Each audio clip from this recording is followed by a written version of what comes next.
So, hello everybody. We were just thought we'd do a very quick video and say a very Merry Christmas to you, and to get you all out there running. So, shall we just do a round the screen?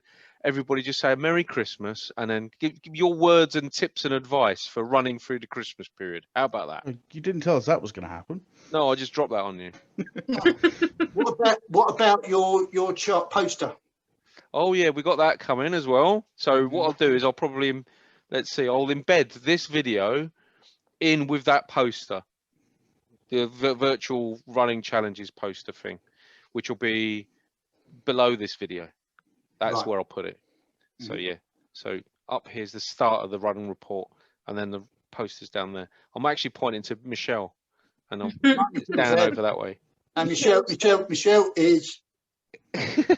I know. Dan is there. They never had this problem on the opening scenes to the Brady Bunch, did they? Jane is and Chris around are the on back. the screen. There. That other program though, where they had all the people in like little boxes in tiers. What was that one? Celebrity Squares. Celebrity Squares, yeah, with Bob Monkhouse. Oh, that's it. That's it. Well, I couldn't think who it was. I could just imagine. You remember them all? Yeah. What's the other one? It wasn't there. I'm thinking of one with oh my god, wasn't it large chap? Muppet? No, oh, I've forgotten his name. Les Dawson. Didn't Les Dawson do one? Blankety blank. Blanket. Yeah, wasn't that in big squares as well? Sort of. No, but there were 6 of them. There were like 2 rows of 3, weren't there? Yeah. Trying testing on our quiz shows. Squares. Squares were very socially distanced.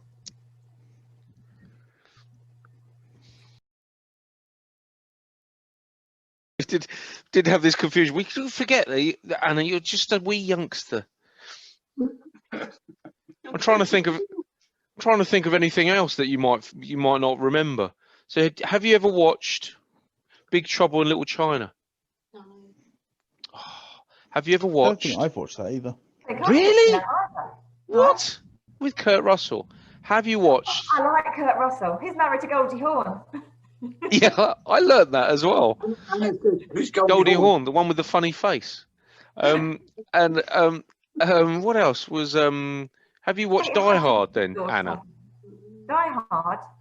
With Bruce Willis. Yes. Christmas movie. Yes. We're not having that debate. We've had that debate. It's definitely a Christmas movie. It's definitely a Christmas movie. It is. So where you what? It's on at Christmas. Yeah. So we need to try and find an early Christmas. What is the earliest Christmas film that Anna can remember? This is the game I want to play. The one, don't know, like. Polar Express. Polar Express. No, that was it. That's young. With Tom Hanks, wasn't it? Polar Express. Yeah. What about Aled Jones's The Snowman? Yeah, that's one. Yeah, saw lots of that. Saw that. I've got Becky trying to sing in the background. It's hurting my face. What about then? How about? Do you remember Bill Murray's The Scrooged? Or it was called Scrooged, wasn't it? Yes. Yeah. I don't think I've seen that. What I remember is that my parents might have. They didn't have a telly. No, they had a very tiny telly that we had to wake up very early to be allowed to watch. My dad would watch the news. Bill Murray would only have been about this high then. That'd be fine. Yeah, it was They didn't have big tellies in Romford, did they? my parents. What about Home Alone? That was. Home Alone. Wow, that's 80s, Yeah. isn't it? It's getting back a bit. Oh yeah. We were these tablets, Chris. Oh. Another Christmas movie. Black and white telly we had. Yeah, small telly. It was green. So what are people's favourite Christmas movies then? National Lampoon's Christmas Vacation. Classic. Do you know, there's a scene in that film where he uses that special experimental oil on the metal dish. That had me in tears. That is so funny that when I first saw that. If you've not seen that scene in that film, people, Go and watch that one scene. It is so funny. He sort of brushes the kids to one side and he says, "Get out of my way. I'll show you how to do this." And he sprays the underside of this metal, can only be described as a massive metal wok with this experimental oil. And he sort of gets on it and it just goes down the side of this mountain at 500 miles an hour. It is a brilliant telly moment, actually. That is a good one. The squirrel bit's a good bit as well. Squirrel, I'm trying to think. It's been a long time since I've seen that film. I do distinctly remember the walk down the side of the hill with the experimental oil scene. And he goes sort of over the road and that, doesn't he, Yep. as well? Very, very good. Mm. I'm trying to think of other favourite Christmas movies, but I'm thinking Alien, but I don't think that's a Christmas film. You've got to have Elf.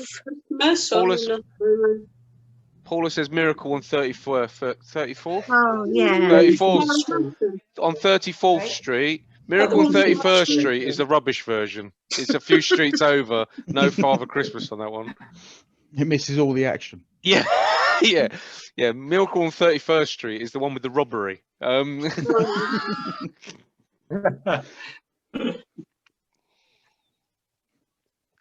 Any other favourite Christmas movies? Elf, I don't think I've watched Elf. haven't you? I'm trying to think what Christmas movies I've actually watched.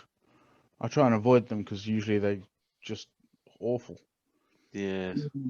So Die Hard, I think Die Hard 2 counts as well. Die Hard with a Vengeance doesn't. No. Paula says something about Bing Crosby. Bing Crosby's A White Christmas. Wonderful Life. I thought Chris would like it because it's soppy. The Muppets version of Muppets Scrooge. Christmas Carol. Yeah, It's Christmas Carol. definitely. It's a Wonderful Life. Oh, yeah. Anna says It's a Wonderful Life. Have you I don't think I've seen that either. it's about 15 minutes in the parallel universe? What's that all about? Which one? Sorry? In It's a Wonderful Life, you know, there's a parallel universe. We only spent about 10, 15 minutes there in the end. I didn't know that. Well, one of the reasons I should watch It's a Wonderful Life is it's Dave Lister's favourite film. Oh, from Red Dwarf. Exactly. He watches it over and over again. It's his favourite film. And famously, if you read the book where he goes into the virtual Better Than Life game, his brain generates that whole village out of It's a Wonderful Life, and that's where he lives. And he earns just enough to pay his rent and buy some groceries and have a little bit of money left over to put into the charities, to pay for charities and stuff. That's Dave's perfect vision of happiness. And I'm thinking, oh, I can get with that, you know.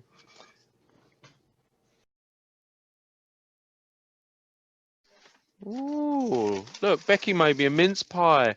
Put it in a Costa packet. That's true That's a love. sign of true There's love. cake and in here. dedication. You made me a cake and you put it in a Costa bag as well. Wow! Oh my God, that is a substantial looking cake. I made some mince pies and put them in like a Sainsbury's packet. Oh, you use the same packaging technique as Becky. Yeah. Yeah. Sprouts on discounts. Oh yeah. So what is the preferred method for cooking sprouts? I hear roasting is the Flamethrower. way to go. So flamethrower is probably pretty close to how I intend to cook them. Get them steamed. Just get them steamed. Steamed? Yeah. Marshall, you might want to go and sort your clothes out. I was going to, well, I normally boil them, but I think somebody suggested roasting them. I'm a big fan of roasting them. Most of the veg I'm doing is going to be roasted.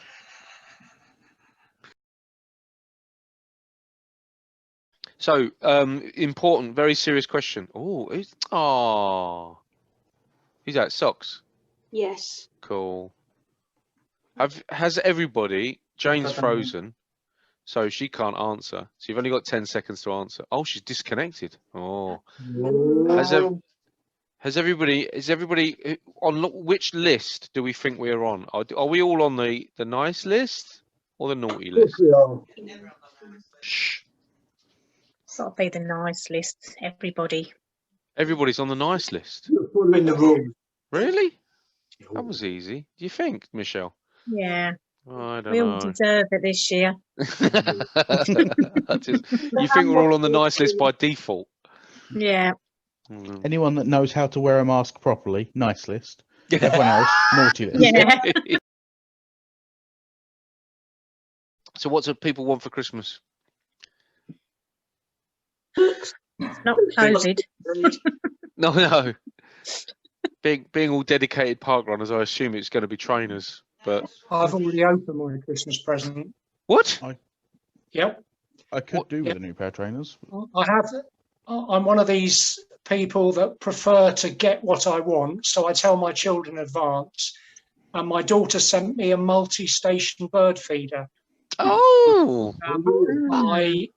I'm loving seeing my birds in the garden, and I thought I'm not waiting any longer, so I put it up, and it's been a joy the last week. Superb. Watching the blue tits, watching the squirrels, watching the robin. It's been wonderful. So I make no apologies for opening my Christmas present early. No, there's nothing wrong with that. I remember visiting my mum, talking about feeding the birds, and she's going, oh yeah. Now my mum's recovering from a stroke and a heart attack and a few other things, and she said when I remember going around there visiting, she says, oh yeah, I like looking, the woodpecker and the parrots, and I'm like,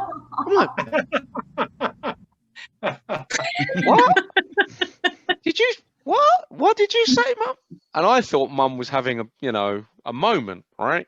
And I was happened to be in the kitchen, and I went, hold on, Mum, you have parrots on your bird feeder, and she really does have parrots on her bird feeder, and these are these ring-necked parakeets, right? And it's like you look out in the back garden, it's like a scene out of, I don't know, Jurassic Park or something, with the exotic birds flying over top. A T-Rex in the background. Yeah, and sure enough, she does have a classic woodpecker turning up. It's a brilliant selection of birds. Well, yeah. So, parkrun question: What are your running or walking highlights for 2020? Can you remember any highlights pre-March 2020? I think mine was probably Monday night when I actually went out for a run for the first time in I hate to think how long. When I saw your post and I thought that's actually pretty cool. There's so many people that sort of go, oh no, if you're going to start something, you've got to start it in January. And I'm like, no, actually, that's rubbish, right? It's an arbitrary thing. It's completely arbitrary. You can start your thing whenever you want to start your thing. And you started right at the end of the year. And I'm like, well, good for you. Yeah. Who says you've got to start, 1st of January, I'm going to start eating less chocolate, or I'm going to start walking every day, or whatever. And I'm thinking, well done, Dan, for just taking this whole... Just like, you know what? Let's just do it. Yeah, exactly. No, so that I get that. That's pretty cool. Yeah, it was good actually to get out and do that. Although it was very dark. So one of my forgotten how dark the Flitch is at night in the rain. It's scary as well, because what you've got to be careful of with the Flitch, especially at night and in the dark, is there's a Toby Pereira that lurks up and down there. And he does sense to run with a light though. And he runs at about 500 miles an hour. So before you can spot him, he's gone through there. One of my personal parkrun highlights, by the way, Dan, is in my brain. I've only got capacity for 6 highlights, right? So it's taken up 1, right? Is you completing Malden Parkrun and running the entire course non-stop. Yeah, that was. I remember that was a while back now, but yeah. Yeah, you started parkrun at Malden, if I remember rightly. Yeah. And it was run walking. And I very nearly died. Yep. Dying, I don't remember the nearly dying thing. I just remembered that look on your face when you completed it for the first time. My heart was only audible to me. Yeah. Paula just says she remembers you completing the Chelmsford Marathon as well. Yep. Mm. That was very well. You did very well. Everyone Mark else in Brown. the car ended up in A&E. Yep. Yeah, Mark Brown. Me and Mark Brown ended up in A&E. Well, you know, And no, Paula ended up there as well. that's for- because Paula was doing all the driving. She ended up doing a wrist or something in. You didn't do your wrist at the same time, did you? Or was it? No, she's just in A&E all the time anyway. I could have sworn there was something. No, she was doing a lot of. She was driving herself and Mark Bowers and Force. Yeah. So any other running and walking highlights from anybody? 2020. Directed the last park run before we closed for the play. Oh yeah, you did, didn't you? And Michelle was awesome because she had her own. Wait, so can we? I'm trying to work out what that was the international symbol for. Oh, it was gloves. It was gloves. It was- She was trying to decide where she's going to put she was trying to decide where to put the finish token. Yeah, normally just hold your hand out like that. Can we blame Chris for the whole shutdown then? Should we leave, Chris? You're really glad that you're in lockdown with me, Anna, aren't you? Jane's been suspiciously quiet. Jane, any running highlights for 2020? She's gone. Just the recent memory of running with Michelle, trying to find the road and all that water. That was funny. That was funny. The paddling videos, they were very funny. My personal. Through Chalkley Woods with you and Michelle. Some of those have been rather funny. Very, very good. Well, Chalkley Woods is, yeah. Well, especially that scene with it was you, me, and Mandy with the grizzly bear. That was very scary. I don't like to talk about that. I'm having I'm coming out in a cold sweat just thinking about that. Actually, I'm not sure if There was everybody. that other time in Chalkney Woods, wasn't there? You, me, and Mandy doing an evening one, and we found that dog. Oh yeah, rescued the dog. We saved Yeah, the dog. we did. Yeah. That was impressive as well. Did Yeah. that. I especially liked in 2020 well, I like the one. It wasn't in Chalkney Woods. I like that bit where Jane said, "I'm never doing a marathon again." Oh, I've signed up to another marathon. And it was almost like in this, and it was almost like in the one breath as well. That was quite funny. It was like, "Oh, I'm never ever doing another marathon." Oh, okay, Mandy, I'll do a marathon with you. And it was like, it was like, there was no gap. There was nothing. It was like straight from never doing a marathon. Okay, I'll do a marathon like that. I liked Jane's dexterity at crossing the stream on a stream. Oh, Jane's, what we like to call Jane's Lara Croft moment. That was good. The decisiveness was awesome. It was good. I thought any second now she's going to grab the vine and she's going to swing across, do a triple back somersault, and then land and go, "Come on, Len, stop hanging around, off we go." And weirdly, that never happened. Never happened. But that was funny as well. Chris, any running highlights for you? Well, under normal circumstances, by now, I should have completed over 250 park runs. I'm 6 short, so I'm waiting patiently to get back to normality so I can do 250, because I've never been very good at what people would call resilient, sticking at things. I get bored very quickly. So for me, to have managed 250 plus park runs, also with a heart condition, I would potentially feel quite pleased about that. That is very good. So it's a question of hanging on and waiting for when normality returns. You need to once the little colouring sheet comes out, you'll have to have a look, see how well you do that, because you could carry on. You've got a whole new range of badges to get now. Yes, I've enjoyed the running. Yeah, I've enjoyed the running challenges, but of course they've been suspended as well. But hopefully, I mean, I just miss the community, meeting people on Saturday. Yeah. So what people got planned for Christmas Day? We all doing a park run on Christmas Day? Yep. Do a 5K? It won't be a 5K, but I do have a run on the plan for Christmas Day. Cool. Nice one. I've still got to get one in tonight as well. Yeah, that's hardcore. down. To be fair, I it's did one. laziness. I had plenty of time after getting in from work. Merry Merry Christmas. Christmas, everyone. Right. So take care, guys, and watch the posts, and I'll speak to you later. Well, I'm gonna get my crayons out ready to start colouring in my sheet. Yeah. Me That's what I'm too. gonna do Christmas Day.